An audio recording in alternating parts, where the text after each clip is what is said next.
នេះខ្ញុំរាងនេះមកធ្វើកំប៉ុងវងកពីទឹកដោះគោពីអតីតយុចិត្តធ្វើណា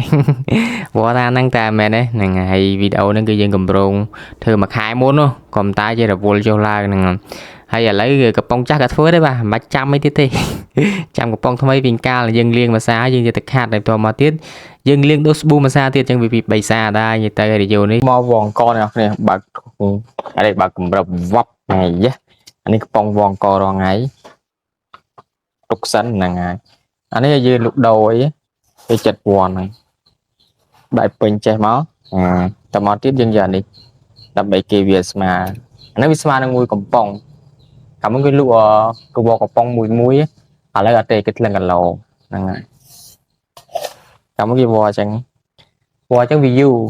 ហ្នឹងហើយអញ្ចឹងគេថ្លឹងគីឡូគេគិតគីឡូអញ្ចឹងគេបាវគេត្រីអញ្ចឹងដែរគិតបេគេឡើងវហើយឥឡូវបាទអរគុណអ្នកគ្នាវាប៉ណ្ណឹងពីខ្ញុំតារាសូមអរគុណនិងសូមជម្រាបលាជួបគ្នានៅថ្ងៃស្អែកបាយបាយអត់បានមើលអ្នកគ្នាបើកំប៉ុងថ្មីទេយើងខាត់ទៅងាយស្រួលមើលណានឹងកំប៉ុងចាស់ទៅវាពិបាកអញ្ចឹងទៅវាប៉ះពាល់ទៅដល់សាច់របស់យើងដែរមិនមុតសាណាមុតដល់ក្នុងមិនជាបញ្ហាទេប៉ណ្ណឹង